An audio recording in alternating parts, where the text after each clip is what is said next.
Hey, everybody. Welcome to Kame House Party. I'm Aaron. And I'm Vince. It is the only improv comedy Dragon Ball podcast in the known universe. We had the boys and gals at NASA check it out for us. They gave us the big thumbs up. That's a confirm. We try to watch every episode and iteration of Dragon Ball. Then we come together on these microphones to discuss what we watched. We do improv scenes based on our discussion, and it's just a good old-fashioned time. It's not old-fashioned. I don't think my ancestors did this. Was there like an old grandfather clock that used to chime podcast? But we like to laugh. We like to have fun. It is a party. You are all invited, but before we let you in, before you can cross the threshold, we have to do a little something we call Kame housekeeping. We have to get everything clean, get you ready to enjoy the hilarity ahead.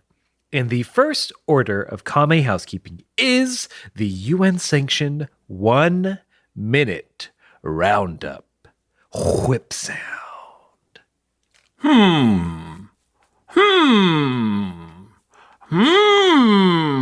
I told you to stop eating that, honey. You're getting your lips stuck together. Let me help you. But it's so good. The honey is so good this time of year. It's not honey season every day. You're dipping your hands for more? Come on. Your dentures. What? Your wooden dentures. Well, like I said, honey season only comes around once a year, and I'm here for it. I'ma stick my hands in as much golden goodness as I can, fill my mouth with it, so these dang bears don't get it. See, I always lose out on honey season because the bears come and get it, but not this time. Oh, there's another one outside the window. He's looking at you. Oh, he made a rude gesture, and now he's walking away. Oh, how dare you, bear? How dare you, bear? Clarence, how dare shoot bear? That bear. Clarence, shoot that bear, please. What? He's walking away. I can't shoot a bear in the back. You shoot that bear in the back, or you're no longer the deputy. Did I mention I've been the sheriff this whole time? And seed. First there was cuffing season, now there's honey season. There's a slight overlap between honey and cuffing season. It gets sticky. You might need a honey bun after that. But for those of you that are still here for some reason, and if you're new, that is a Western-themed improv scene that loosens or tightens the improv muscles, whatever we may need for the episode ahead. And it leads us into the 1 minute roundup proper, which usually is where one of us has to summarize everything we have covered in Dragon Ball thus far in under a minute. So you, the listening audience, do not have to go back and listen to all of our old episodes. You don't have to watch everything that we've covered in Dragon Ball. You can, and a lot of people do, and God bless them for it. We really appreciate it, and it fills our hearts with joy. But this time, we have had a listener, again, 2 weeks in a row so far. My goodness. They have sent in their own 1 minute roundup. This one is from Malik, who is quickly climbing the email ranks. We'll get into their email towards the end of the show, but they have a 1 minute roundup for us that I will now play. I guess we still have to say it so we don't forget about it. We have to ask Malik, are you ready to round up? And then the fact that you sent it into us is saying, yes, you are. Yeah, that's consent. So here we go from Malik. The Dragon Balls can grant any wish as long as it's within Kami's power. But after the battle with the Saiyans, Yamcha, Tien Shinhan, Chaozu, and Piccolo have all been killed. So now Goku's friends, Bulma, Krillin, and his son, Gohan, are heading to Namek in order to wish their friends back. I mean, Goku's coming, but he's in his own separate spaceship. But Vegeta is also on Namek. And he just killed this guy named Dodoria, who was servant of this even more evil guy, dare I say eviler guy, named Frieza, who also wants to wish for immortality. But now Vegeta knows what happened to the Saiyans 24 years ago, you know? And meanwhile, Goku's headed to Namek, but he's got his own troubles. Hey! Hey! Oh my goodness. Thank you, Malik. Gosh, Aaron, I don't know what it is about these, but they warm my heart. They give me energy. I'm ready. Nice. Yeah, we're all caught up. We know what's going on. I know exactly what's happening now. Thanks to Malik. And so do you, listeners. Yeah, that's what the roundup is. It just, it's been a week. Even if it's not your first time, it's been a week. Let's get caught. You know how much stuff I've forgotten this week? You almost forgot my name. Mm-hmm. I sure did, Vance. But thankfully I remembered. But thank you, Malik, for sending that in. We wouldn't hate if this streak kept going. Yeah, I would love for my New Year's resolution to be not doing a 1 minute roundup in 2021. But this is cool. I mean, 2 in a row. Thank you, listeners. Thank you, Malik. Thank you all very much. And it leads us into the next part of Kame Housekeeping, which is where I let you all know that Vince and I, we watched 2 different versions of Dragon Ball. I watched the English subtitled version. Vince watches the English dubbed version. And we do this because twas written in the long ago and twill remain. Yeah, that's old English. We've been doing it forever. We're going to keep doing it. It's fun to compare and contrast the differences that we come upon. And the first difference is usually the title. So Vince, if you want to give us that English language title, please. Here it is, the English language title for Dragon Ball Z, Episode 50, Unexpected Problem. Yes. Am I leaving something out? That's just, you're being very vague. Most problems are unexpected, I feel like. Some are known. And ignored. Mine tries to gussy it up a bit. And also doesn't know what a star is. So, episode 50 of Dragon Ball Z. The original Japanese title, roughly translated, is Escape from a Burning Planet. A Life or Death Kamehameha.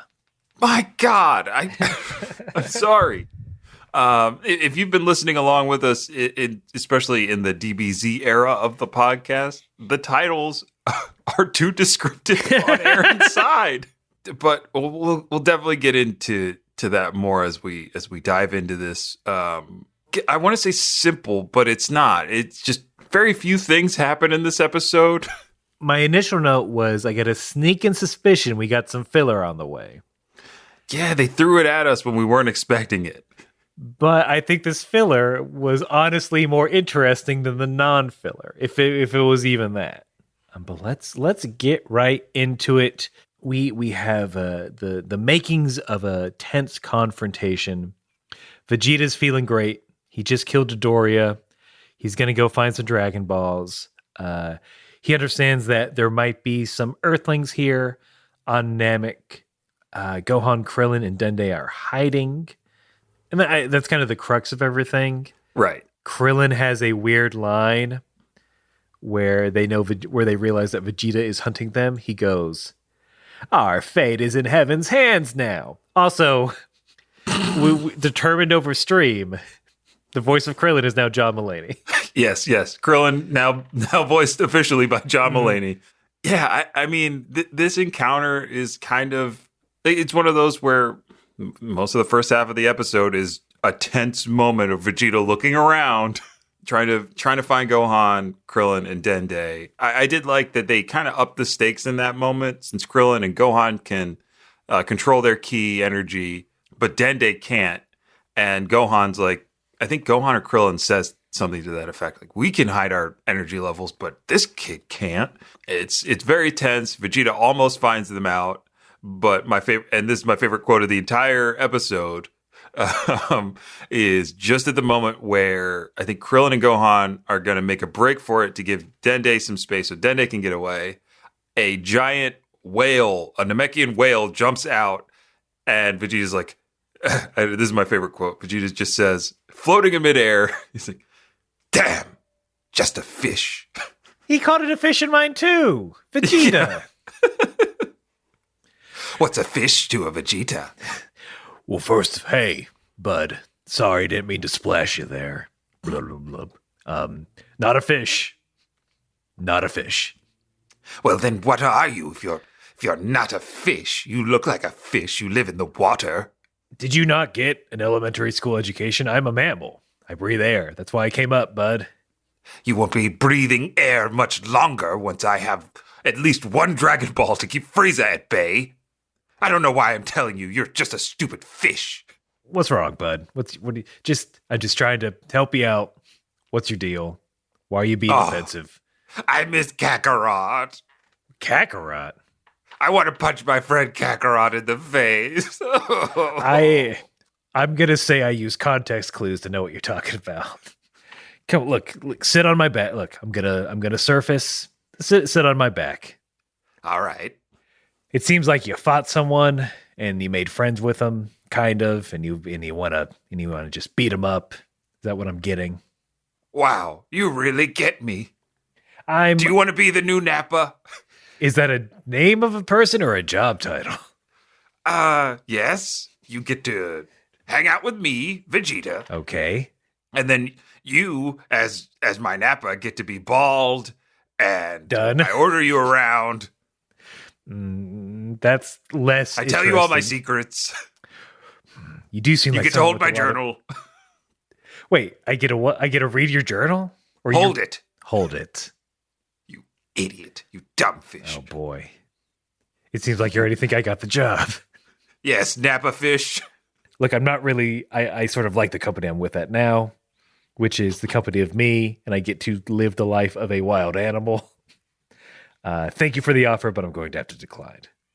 All right, fine. I was going to give you a tour of the office, but then I realized it's just the inside of my Saiyan pod. You're showing me pics. We're having it redecorated. There's a lot of instant noodle cups.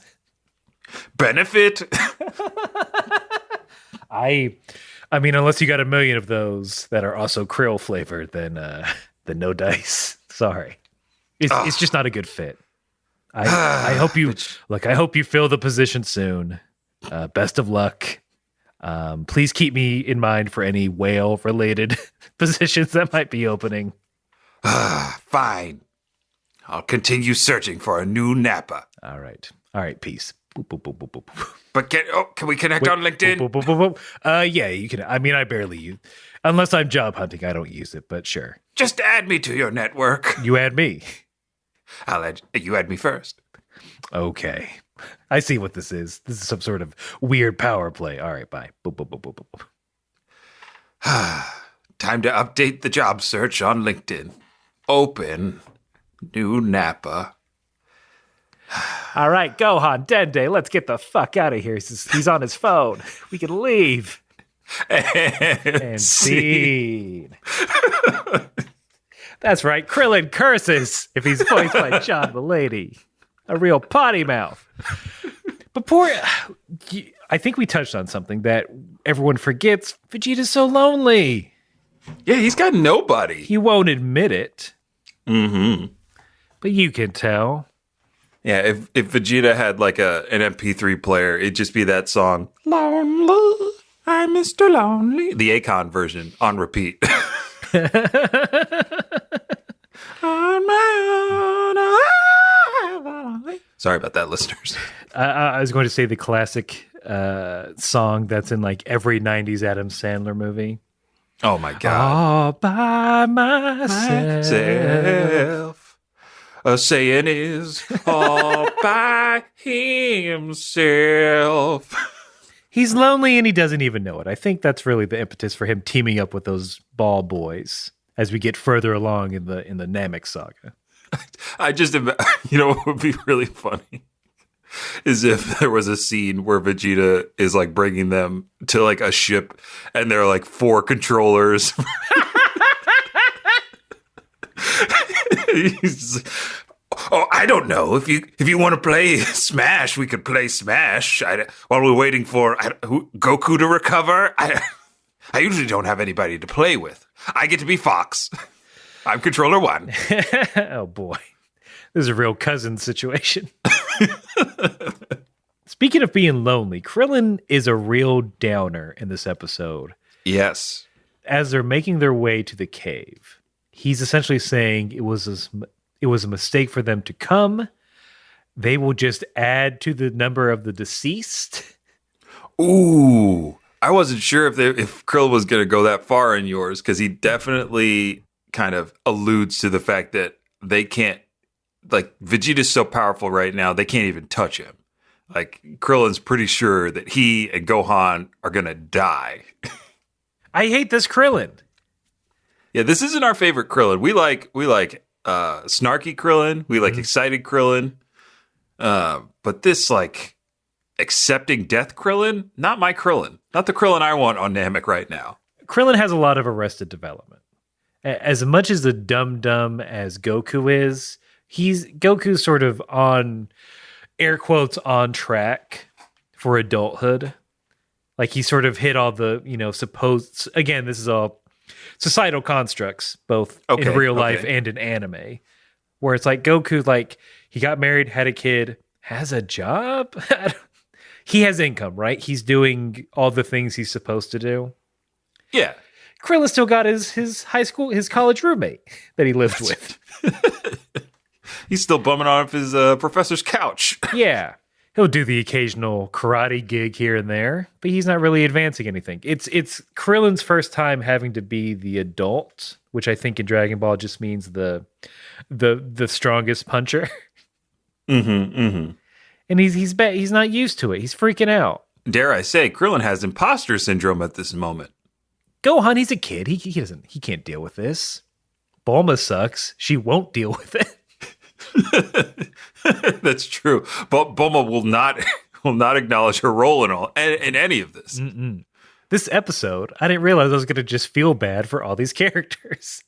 But it's true. Like, honestly, if you put yourself in Krillin's shoes, you're responsible for bringing all your friends back to life and keep your best friend's son from dying and your best friend's other friend from dying, and now you've picked up this kid that you have to keep from dying. And everybody around you is so strong that they can blast you away with a bad look. So I understand that Krillin is feeling this way, but he's got to pick it up a little bit.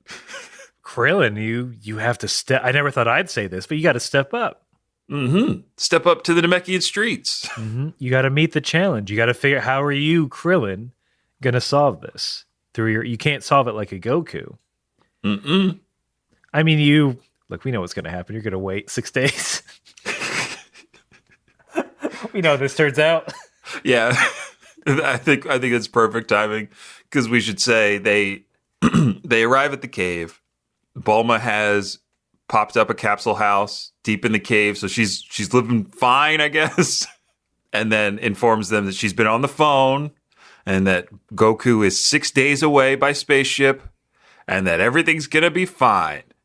And I felt very I felt for Dende in this moment, because Dende's just kind of there, and then all of a sudden he hears, like, oh, Goku. We don't even know if Dende can speak English.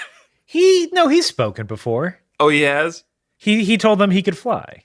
Remember, English is the universal language. This is what I we forgot. determined. I don't think we didn't hit the button for it, but it's known. It's known.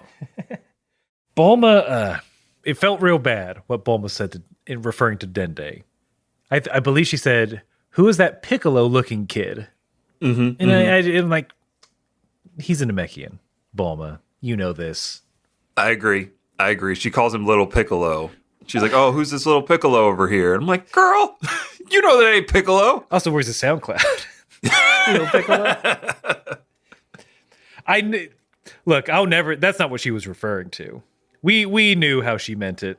But if you're on SoundCloud and you need a Namekian rap name, we got you, Lil Piccolo.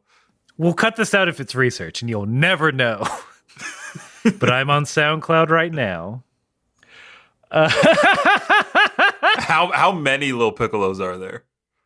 There's someone named Black Magic _ Lil Piccolo. I think they have the most call. There's a Lil Piccolo and Young Forte, Lil Piccolo, Lil.Piccolo. And the image is Piccolo putting a clip inside of gun, which is great. Piccolo, a very long word, and it's like a porn image. Lil Diccolo, which is King Piccolo with like the two-tone dreads. So wait, Lil Diccolo. Mm-hmm. Hold on, let me screen share you with it. This isn't research. This isn't research. Don't take us to tax for this. I'm not learning anything. All right, there we go. Start that screen share. Again, Lil.Piccolo is the one that makes me laugh the most. Oh my gosh. Yeah, there's Lil Diccolo. Lil Diccolo, and then What is Lil Viku and Kulo Piccolo? Oh, we found a little Gohan. I like that dude's avatar. I might actually. It's a good avatar. I'm gonna confess something to you and the podcast right now, right here, that there was a time that I thought that I could make beats and then go by the title Piccolo Junior Junior. And I wanted to make beats that would all be like Dragon Ball inspired. I'm only one. This is what makes you an anime sicko.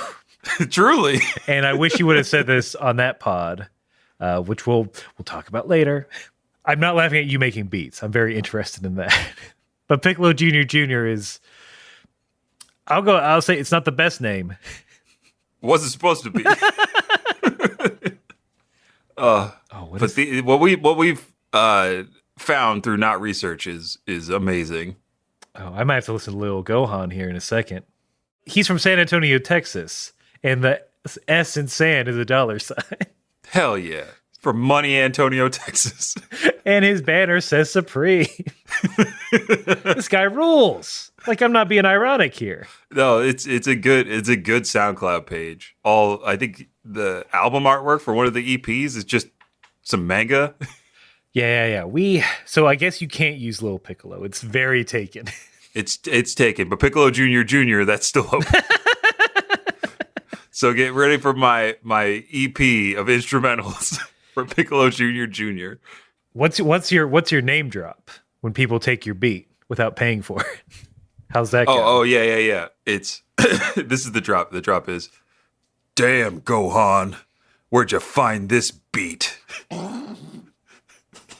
Or special beats cannon. Those are very good. On the first one, I would just want like a chorus of girls saying Piccolo Junior Junior. Maybe there's one where it's like Kame being like, damn, Piccolo made this one, huh?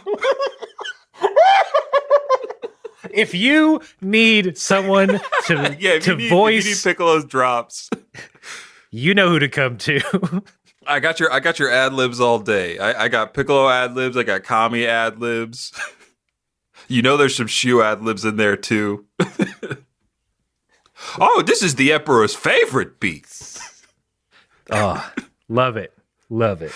Oh, this beat came from the Pilaf machine.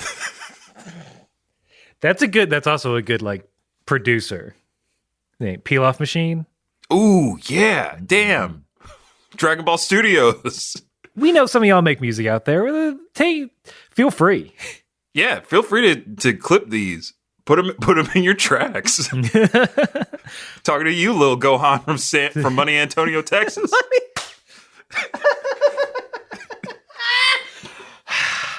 Look, we gotta figure out how to monetize this stuff. So of course we got to go to a commercial. Gohan wanted me to tell you something, that he's changed his name. He now goes by Little Gohan and his training in the mastery of beats is off the charts. Little Gohan's first EP, Dragon Rush 2, released in 2020. And the power level on this album, dare I say, is greater than my own. And you can get it at soundcloud.com/it's-lil-gohan. And Lil Gohan, here are some free samples from your boy Piccolo entering the rap game with my new name, Father, Son, and the Holy Egg. This is a Piccolo drop exclusive. Beat so hard makes me want to tear my arm off. I'm about to stretch these beats. Making beats, huh? Interesting.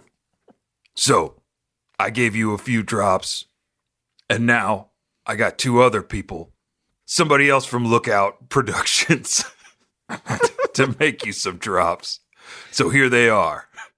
Hey, it's me, Corin, and of course, joined as always by my boy. It's me, Yajirobe. I'm here to eat those beats. Yeah, Jerobi, you don't eat beats. We're supposed to make drops. Like, I don't know. How about this drop? It's the beans. I was going to say something along the lines of, that's sacred fire. Because it's so hot. Ooh, I got one. I'm on that sacred water. In reference to drugs? Yeah, Jerobi. What? I'm lit off that sacred water. Fine. Look, here's my favorite drop, and I hope everyone uses it. Back to the show. Who are you talking to?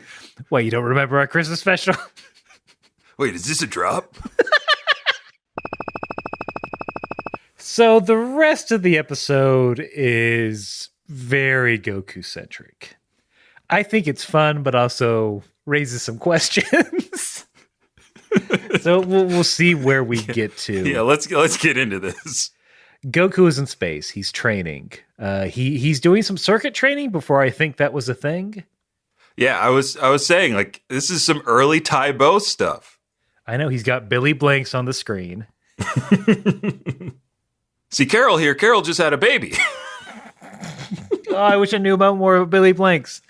I think the infomercial I watched the most was Tony Little and the Gazelle. And if this might have been before your time, but Tony Little was just a very large man. He wore a hat and a ponytail. Oh, I do remember Tony Little. He definitely didn't do leg day. No, I feel like he was one of the last holdouts from like the 80s era workout because he had the tank top that was cut way too low, if I'm remembering correctly. Yeah, the deep tank. Mm-hmm. Showing off those delts. He was, just helping old ladies.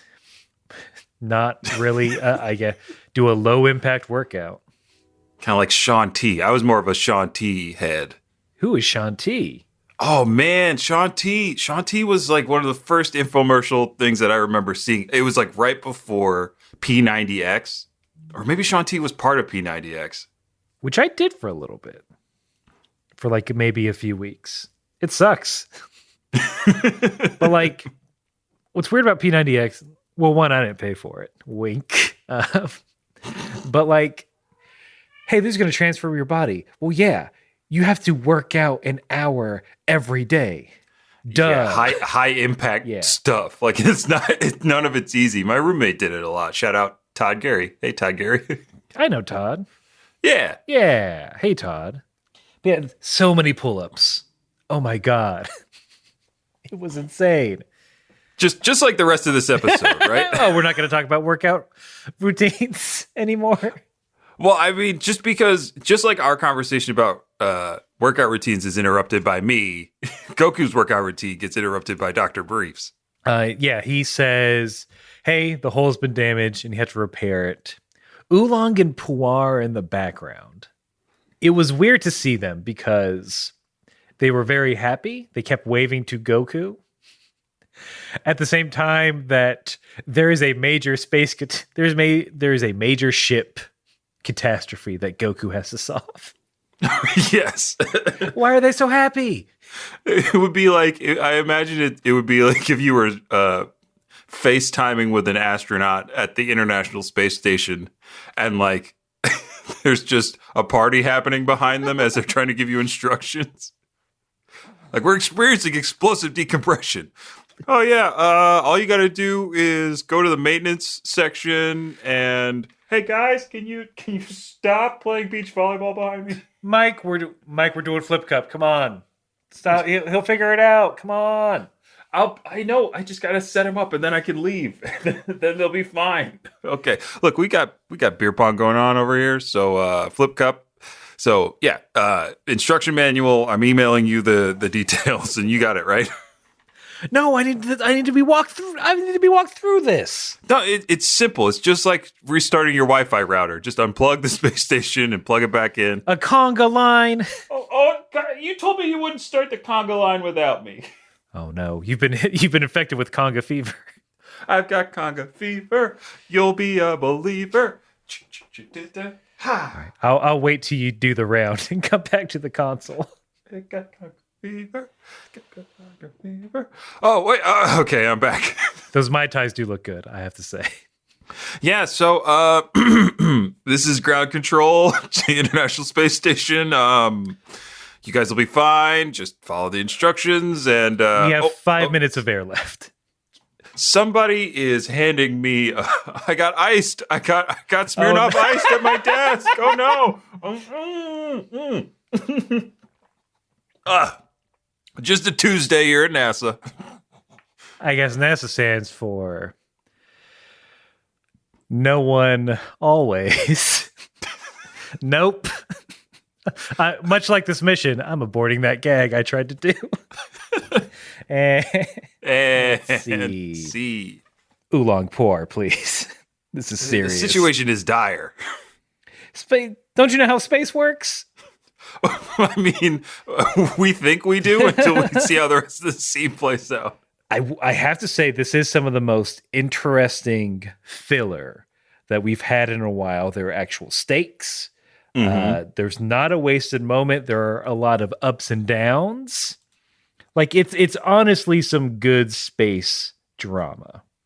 Because Goku steps outside in a spacesuit that says Dragon Ball on the helmet. Yep. He slips on the ship. You think he's going to be lost. I gasp. I genuinely, like, oh no, how's he going to fix this? But it's fine. He's tethered. He's not lost in the vacuum of space. And then he has to, like, essentially do an on-rails mission where he has to dodge a bunch of meteors to get back to the shuttle. That's true, yep. He gets back to the ship. He glues a panel onto the hull. And that's like, oh, great, a job well done. Nope. He glued his foot to the spaceship. And then he glued his other foot. It's some real slapsticky stuff. It is unreasonably incompetent of Goku to fail in this way. I also blame Briefs. He's like, yeah, you can solve this. Like, no, he can't. He's Goku. I'm not trying to make sense of Dr. Brief's, thought process, because he thought an espresso machine is what Goku really needed to get to Namek. But yeah, this was interesting because, after getting stuck, it's not bad enough that Goku was stuck on the outside of the spaceship in space. The ship has been knocked off course, and he's hurtling to a giant sun. Oh, you mean a burning planet? A burning planet. I forgot. It's not a sun. It's a planet on fire. Aren't just suns big planets that are on fire? I can't argue with you because I'm not part of NASA. You didn't get an invite to the party. I didn't get that invite, and I feel slighted, and I feel burned. We like to have fun, NASA. Yeah, you guys need a house party thrown. They should talk to us. Mm-hmm. It's the logical next step for the podcast is we just do party consulting. Yeah. Sure, yeah. So what you're going to need is a bunch of microphones. Everybody needs a microphone. Everybody's going to need headphones. Everyone needs to be in their own homes. You each have to watch a different version of the show. And the party is you stressing out on whether or not you're being funny enough. And then all the drinking happens after you're done recording. Yeah, after the party, by yourself. This scene is wild because like Goku gets really close to the sun to the point where they are showing you that the flames of the sun are hitting Goku. And he's like, this is really hot. It's so bonkers, and it's like a real show off of the power of Goku. Because he tries to Kamehameha his way out, which we think works at first, but then he gets slingshot back, which I did, like I said, I think it was fun and interesting. But like, yeah, gravity brought him back, so we had to do it again. Which, it's not good drama or story if the solution is, I guess I do the same thing twice. Right. I think most of this scene was meant to illustrate, and Goku even says it in mine. He's like, all this training's really paying off. And yeah, I'd say so if you have the power to escape a giant sun's gravitational pull with your own energy. That's pretty intense. I don't want to give it too much guff because it was fun. And I was genuinely stressed out just because Goku's a dum-dum. And he has to solve all these space things. It's weird. It's been a very space-heavy year for me. Because of this, we're going to Namek. On my other podcast, Thinking Too Hard About Anime, available wherever you get podcasts. We're covering Cowboy Bebop. And we have talked a lot about NASA. It's weird that it's all coming together like this. Where I got to talk about space in two different podcasts that aren't about space. That's true. That's the big part, is like the podcasts are not about space at their core.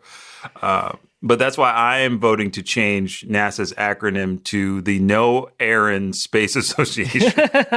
Oh, you did the thing I couldn't do a minute ago. Well, because you tried to do it too fast. I took my time. While I was describing everything, you were jotting them down. There's a final shot of Goku that we must talk about. But before then, we see Vegeta dropping down into a Namekian village, and he wants those balls. The Namekians, of course, say no. And then, again, referencing my other podcast, Thinking Too Hard About Anime, available wherever you get podcasts. Vegeta, when they tell him no, he points at the elder Namekian, says bang, much like a certain space cowboy in a certain anime. And I'm like, did they steal this from Vegeta? This is a big revelation, I feel like. I had the same thing because I love Yu Hakusho, and I was like, wait a minute. Vegeta did the first spirit gun. But it was evil spirit gun. I mean, it takes someone out. It's more brutal than seeing it actually happen, because the shot is the elder, and it's close-up of the reaction as someone jumps in the way, and then just the body falls. It's real rough. Oh, I wanted to ask you about that. Do you think that was intentional so that you didn't see Vegeta essentially kill a non-evil person? Because we've seen him murder two people already, but they've been established as the bad guys or the worst guys. So now what Vegeta, who I guess they're kind of setting us up to be like rooting for, in Aaron quotes, because it's like the lesser of two evils there on Namek. I don't know. I felt like they did that on purpose. So you're like, maybe separate the act from the actor a little bit as we get into the rest of this saga, where we're going to be kind of paying closer attention to Vegeta than we might be our other friends at a point. So that definitely feels like something they would do to soften up Vegeta. Because they have no problem showing people die real bad. That makes sense. It was still rough though, man. Yeah, not fun.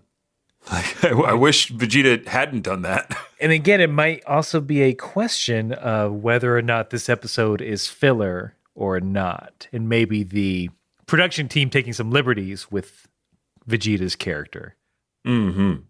As we mentioned before, unless it has to do with trap music, we don't do research.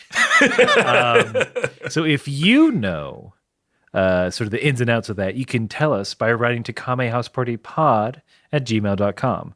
Yeah, I hope the next episode isn't Vegeta laying waste to an entire Namekian village. Yeah, that would be hard for us to do a podcast episode about, but brace yourself, maybe. He did that in Kakarot. They skip over it, but I think he does it in Kakarot. Oh, yeah, he does. Oh, man, I don't want to watch the next episode. Can't you just say he's just trying to find the Namekian Nappa? His NN? His NN. He's trying to find his NN. They're all bald. That's why it's giving Vegeta a hard time. He's got such a huge pool of possible Nappas to choose from. I can't pick just one.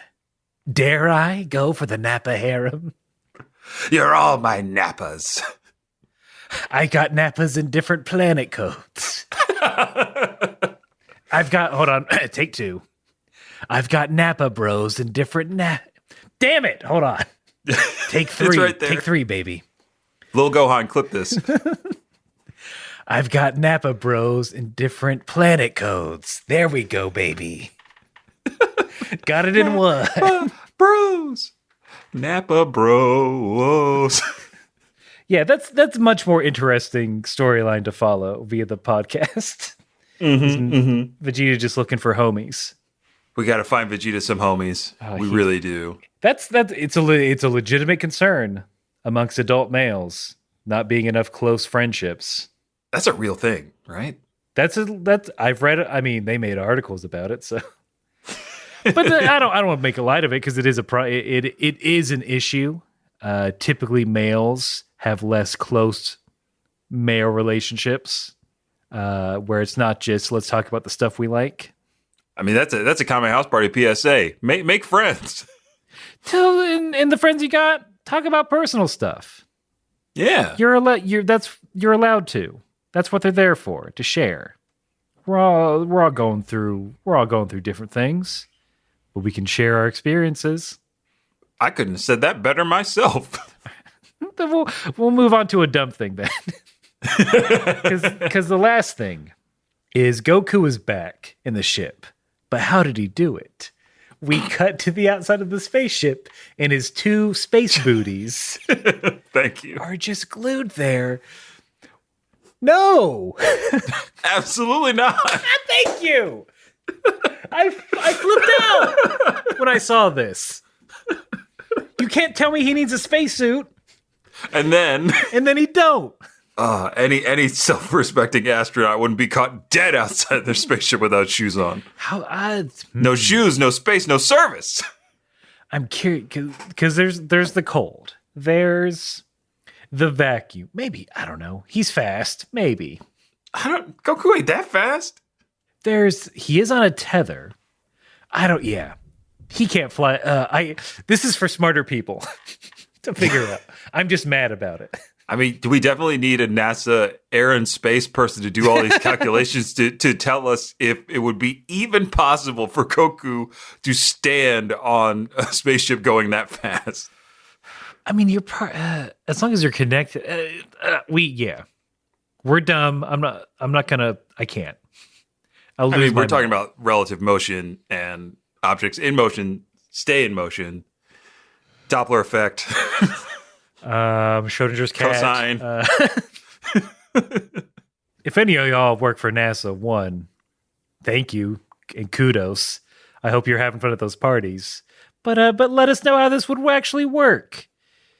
Would Goku just... At the same time, I also feel like, barring air, I feel like he could just stay out there the whole 6 days and be cool.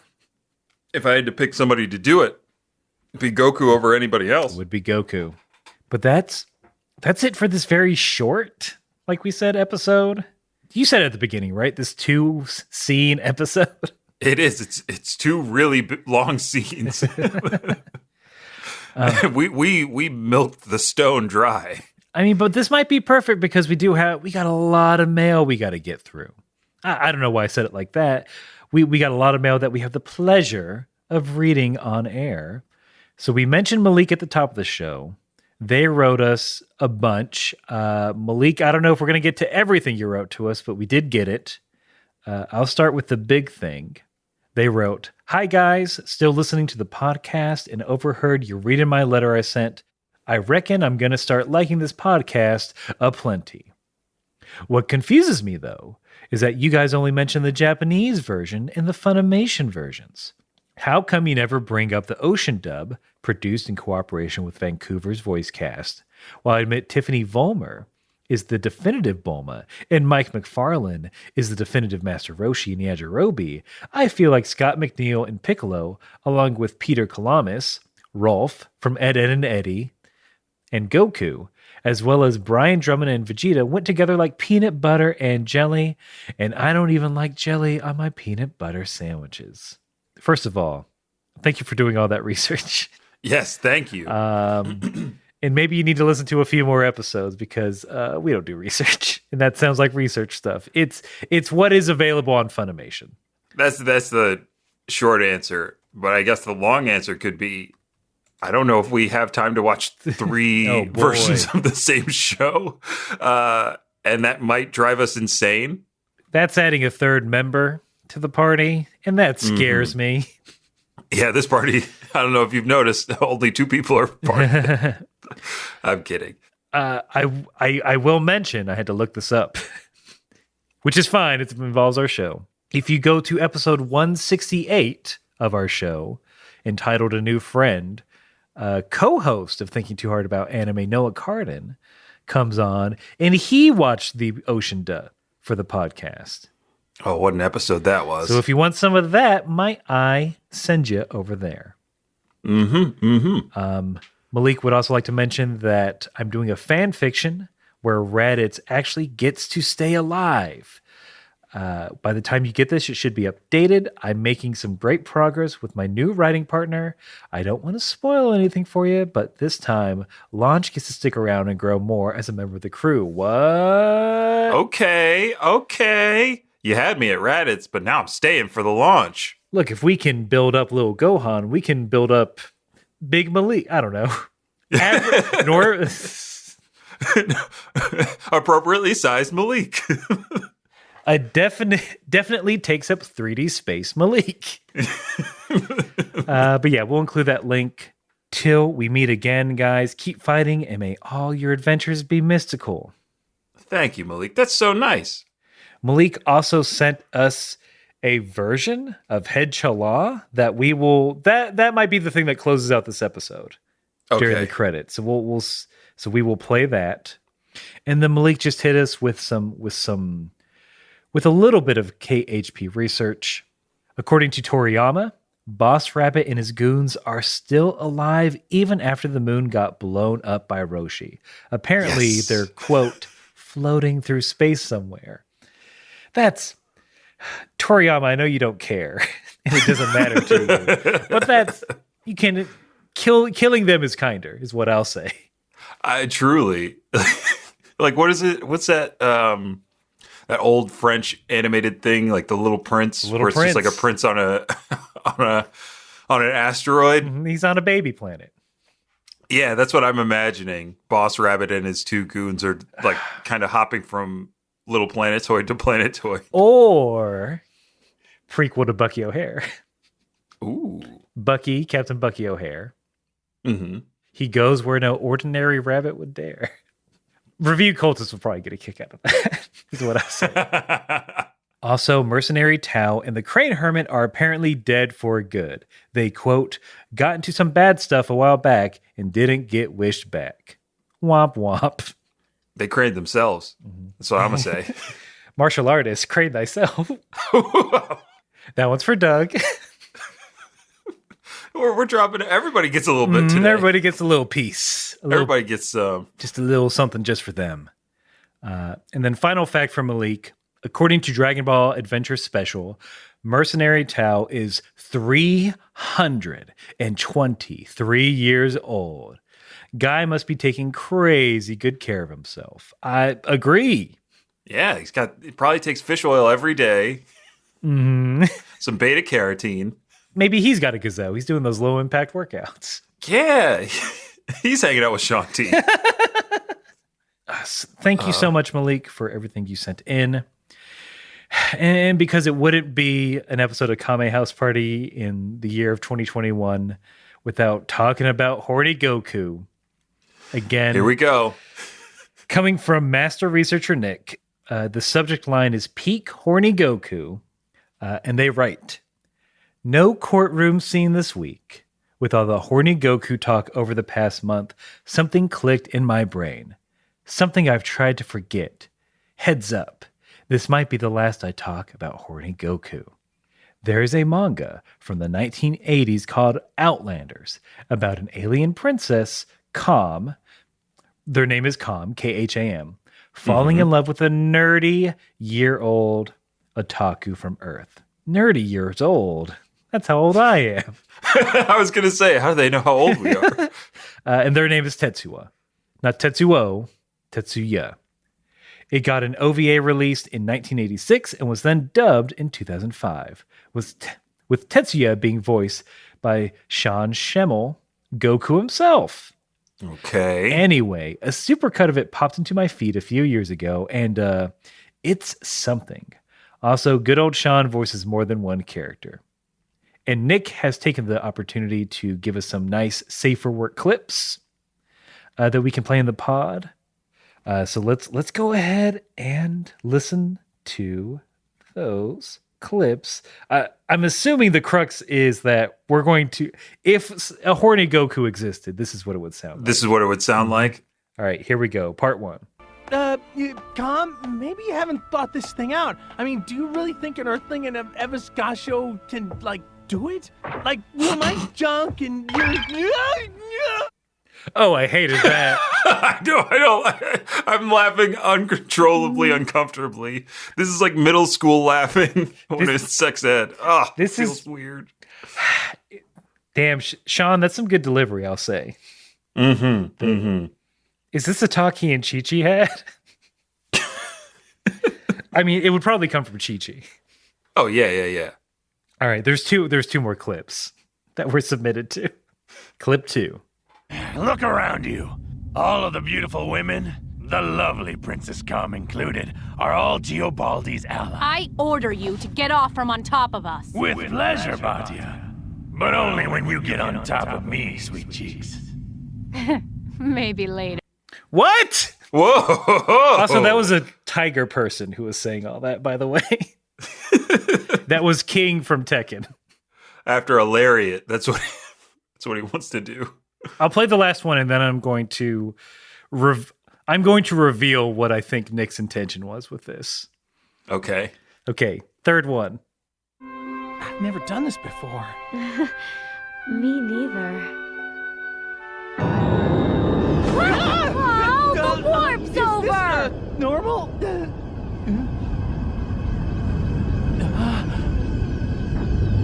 So, did we have sex? No. They were about to do it, and they were interrupted by a spaceship. Oh, I figured that out. Nick threw a bomb into the conversation. He overloaded us with horny Goku, and that no one will ever want to talk about it again. That is my theory. Nick glassed the planet, as it were. You nuked us from orbit. No more dinosaurs. No more horny Goku. And to finish off the email, Nick did write, quote, "And thus Alex of Macedonia wept, for there were no more worlds left to conquer."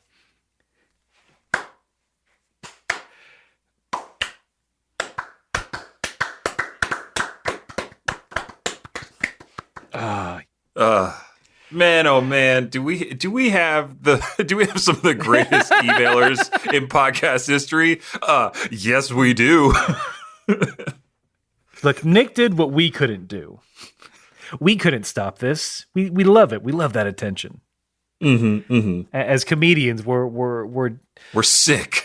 Yeah, we've got bad brains, and we love any kind of attention. He sacrificed himself for the good of the podcast. We'll have our emails at half-mast. But as always, thank you, Nick. I mean, I don't know. Horny Goku might rear his ugly head again. If you want to hear our non-jokey sort of definitive thoughts on it, might I recommend a little podcast called Anime Sickos. We were guests on their show last week. Tom and Joe are super funny. If you like what we do, you'll definitely love what they do because they're way funnier than us. They graciously let us onto their podcast. We talked about Horny Goku. We talked about Cyberpunk 2077. You get to hear some horrible work stories from both of us. Please check it out. Again, the same place you're listening to this podcast, baby. Just type in Anime Sickos. You'll find it. Follow them on all their social medias. Tom or Joe, if you're listening, thank you very much for having us on. It ruled. It was so much fun. And here are to many more collabos. Here. And just a regular old reminder, if you want to write into us, all you got to do is send an email to kamehousepartypod@gmail.com. Follow us on social media. Love seeing activity in the comments. Like, share, subscribe. Best way to help other people find the podcast. Gosh, we love all the engagement and like emails like we get from Malik and Nick and everybody else just makes things a lot better. So I just wanted to say thank you and that you all rule. And as always, please remember that every Thursday night, 8 p.m. Eastern, we are streaming on Twitch, twitch.tv/Kame House Party. We just had Doug from Almost Better Than Silence and Greg from the Technical Difficulties Gaming Podcast on. We did a fun tabletop RPG session. And we're just playing a bunch of games. It's fun. Come hang out. Yeah, check out that archive so you can see us act. Everything that we're doing is a lot of fun. And it again, can't thank everybody who listens and hangs out in chat and all that stuff enough. And look, no matter if you are trying to take your shoes off in space or firing kamehamehas into the sun, you gotta keep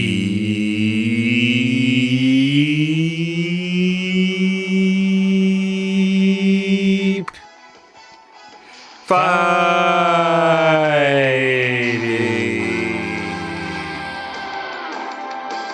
Breaking through the surrounding clouds, I fly away, embarking on a new journey. I take in the panorama. Kicked around the angry planets, having a bad day. Volcanoes blow, kicking off the new drama. If within the polar ice I hear the call of a mighty dinosaur, then I'm gonna teach him to ride a ball. 2, 3, 4, cha-la, hey, head, cha-la, yo, no matter what's ahead, I am feeling fine, nothing's gonna bring me down, no, I'm going like cha-la, hey, head, cha-la, yo, through every test, my heart furiously pounds, just like a mighty spirit bomb, sparking!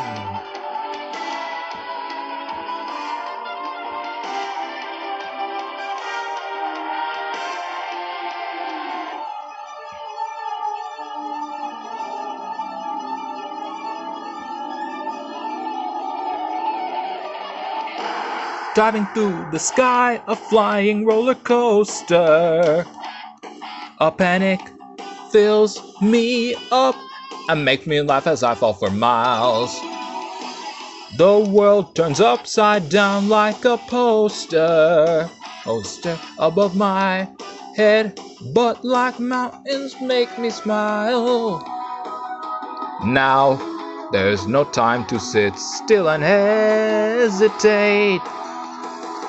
A surprise is out there, and I'm gonna find it, I just can't wait. 2, 3, 4, cha-la, hey, head, cha-la, yo, if someone says that you've got an empty head, you can cram it full of dreams. It got me going like cha-la, hey, head, cha-la, yo, With a smile and a passionate scream, I'm gonna fly, go on. No matter what's ahead, I am feeling fine. Nothing's gonna bring me down. One more time, chala, hey, hey, chala, yo! Through every test, my heart furiously pounds, just like a mighty spirit bomb, sparking! Directed by Daisuke Nishio. Yeah!